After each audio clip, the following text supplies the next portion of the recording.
Salut tout le monde et bienvenue pour cette nouvelle vidéo. C'est Elfouminou, ton futur youtubeur préféré, et aujourd'hui on se retrouve pour parler de la célèbre marque espagnole Balenciaga. Dans cette vidéo je vais vous apprendre qui est le créateur de la marque, son histoire, comment est-ce qu'il a réussi à créer cette marque et la développer, et comment est-ce que la marque a continué à exister malgré la mort de son créateur. Et ensuite je donnerai mon avis sur la marque. Voilà, j'espère que vous êtes prêts, j'espère que vous êtes chaud. Je lance le générique.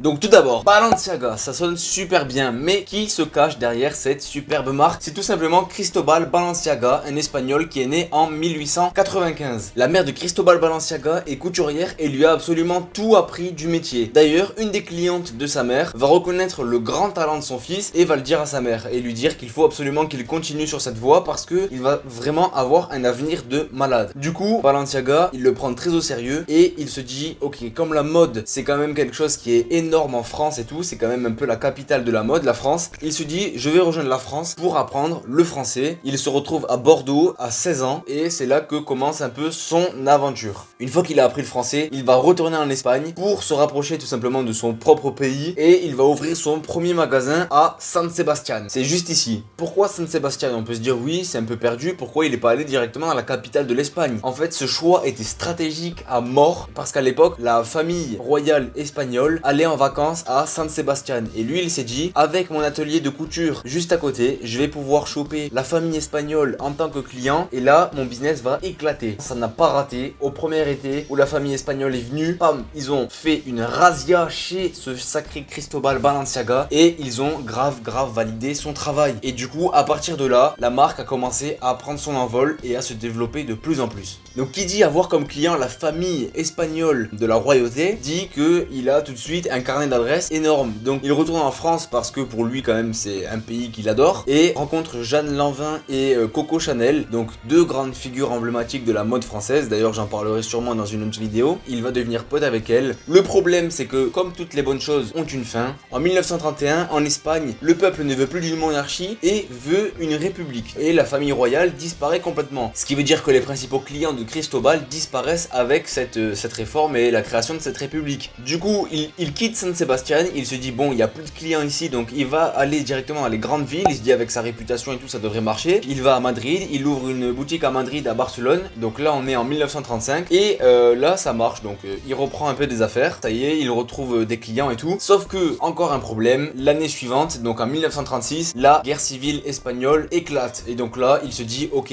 c'est vraiment un dégât ce pays, donc il quitte le pays parce qu'il se dit qu'il n'y a plus rien à faire ici, les clients ne vont plus acheter chez lui parce qu'ils vont avoir d'autres préoccupations, donc il se dit je rejoins la France, je vais ouvrir une boutique en France. Il ouvre sa boutique et pour lui donc les affaires reprennent encore une fois avec sa notoriété assez imposante à l'époque, ça va pour lui, il arrive à s'imposer, sauf que là vous l'avez compris, on se retrouve de plus en plus proche de la Seconde Guerre mondiale et en 1939 la Seconde Guerre mondiale éclate à Paris, en France. Il se retrouve encore à devoir quitter le pays dans lequel il s'est installé. Il se dit bon je vais éviter les problèmes, donc il ferme sa boutique mais il garde quand même ses clients et il arrive à vendre un peu en privé comme ça, juste en faisant pas du porte-à-porte, mais comme il a ses clients qui le contactent, ils lui disent ouais Cristobal t'aurais pas une petite robe à dépanner et du coup hop il y va comme ça un peu sous la table pour pas se faire choper par les Allemands ou quoi. Les bonnes choses ont une fin mais les mauvaises aussi, donc la guerre espagnole s'arrête, qu'est-ce que je raconte, la Seconde Guerre mondiale s'arrête en 45 et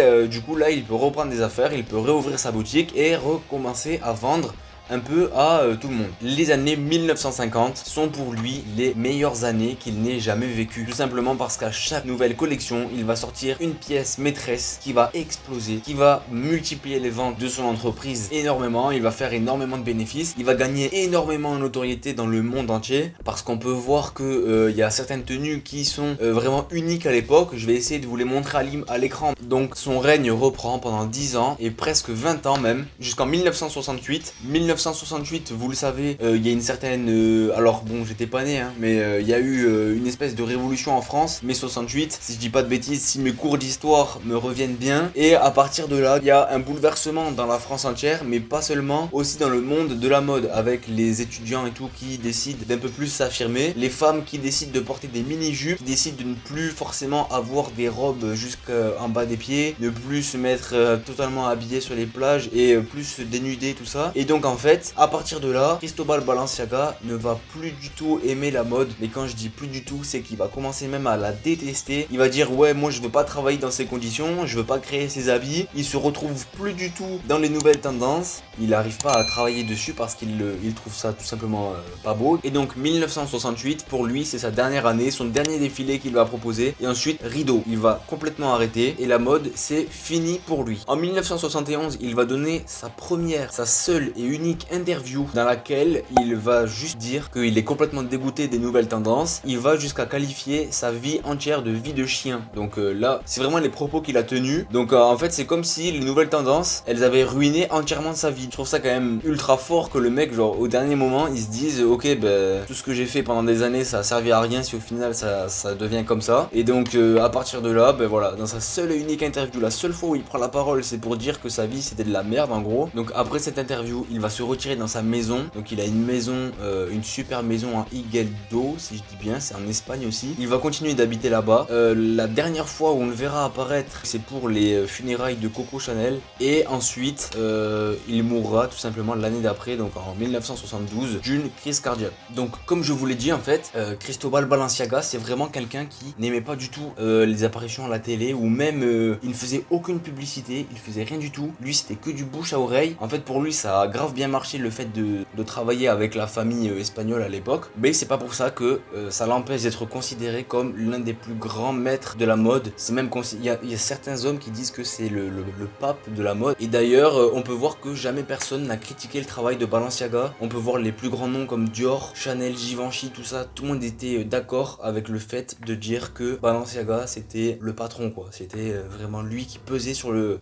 game de la mode. Maintenant que je vous ai raconté l'histoire de Cristobal Balenciaga, je vais vous parler de l'avancée de la marque. Comment est-ce qu'elle a continué de vivre malgré la mort de son créateur? Comment est-ce que aujourd'hui c'est possible que cette marque refasse surface depuis plusieurs années et qu'elle domine encore avec ses sneakers par exemple? Donc tout simplement, vous le savez, il y a des grands groupes qui rachètent les grandes marques de luxe. Donc on en a déjà parlé, c'est LVMH et l'autre c'est Kering. Kering, j'en parle dans la prochaine vidéo, c'est promis. Je vous l'avais dit la semaine dernière, mais cette fois c'est promis, je vous en parle dans la prochaine vidéo. Et donc ils vont racheter Balenciaga, ils vont le racheter en 2001, donc c'est le concurrent direct de LVMH. Et donc là, à partir de 2012, c'est vraiment là que Balenciaga va reprendre son envol avec la nomination de Alexander Wang comme son directeur artistique. Et en 2015, c'est Gemak Vasalia qui va prendre la tête et il va créer les Triple S. Donc là, c'est celles qui ont fait le plus de bruit, je crois. Limite, quand on parle de Balenciaga, on pense direct à cette paire de chaussures. D'ailleurs, je l'ai pas dit, mais il y a aussi un musée qui a été ouvert donc dans la ville natale de Cristobal Balenciaga, que c'est à Getaria, le nom de la ville. C'est en Espagne aussi. J'y suis jamais allé, mais franchement, si un jour j'ai l'occasion, j'y passerai et je vous ferai une petite vidéo. Je vous ferai visiter les lieux. Donc, comme je vous l'ai dit au début de la vidéo, je vais donner mon petit avis sur la marque. Pour moi, Balenciaga, déjà, je vais parler de l'histoire de la marque. C'est vraiment un truc de ouf, je trouve, parce que le mec, déjà à 16 ans, il est parti habiter à Bordeaux, alors qu'il était espagnol. Et à l'époque, c'était pas pareil, hein, pour voyager comme ça, c'était pas, ouais, je prends juste un train et ça y est. Surtout qu'il s'est retrouvé tout seul et tout pour apprendre le français. Ensuite,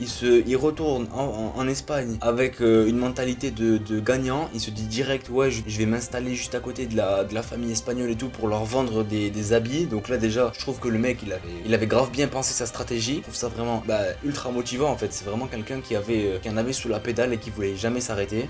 Et puis le fait de terminer sa carrière comme ça en disant tout simplement que la mode ne lui convient plus et qu'il arrête, et de là à renier complètement le fait qu'il ait eu une vie de malade juste en disant que sa vie c'était nul. Après le personnage était un peu extrême, mais en tout cas je trouve que son histoire est grave passionnante. Après pour parler de Balenciaga aujourd'hui, en vrai je trouve qu'il y a quand même des produits qui sont ouf chez eux. Après les sneakers tout ça, je trouve que c'est un peu dommage que les gens le connaissent avec les paires de sneakers comme le Triple S tout ça, parce qu'ils vont pas du coup s'intéresser à la marque, à vraiment l'histoire de la marque. Après ça c'est quand même secondaire, je trouve que les produits sont propres, même si c'est grave discuté et tout, les Balenciaga, que certains disent ouais c'est fait pour aller à la randonnée tout ça, je trouve que c'est quand même original. Il y a des coloris qui passent grave. Si je dois donner une note à Balenciaga, je vais mettre un bon, je dirais 8 sur 10 quand même. 8, même 8,5 sur 10 on va dire. Après j'ai bien aimé aussi, ils ont fait une campagne pour sauver lorsqu'il y avait les incendies en Australie. Ils avaient fait une petite campagne où ils avaient vendu des t-shirts exprès pour récolter des fonds et les envoyer en Australie. Donc au final je trouve qu'il y a une bonne image derrière Balenciaga, une bonne histoire aussi. Et puis voilà, ça reste du haut de gamme, de la haute couture. Les prix, voilà, c'est des prix de dentiste et c'est le jeu. Voilà, c'est tout pour cette vidéo. J'espère qu'elle vous a plu. J'espère que vous en avez appris plus sur Balenciaga parce que si vous étiez là, c'était pour en savoir plus. C'est la fin de la vidéo. Je vous laisse mettre un like et un commentaire si vous avez aimé.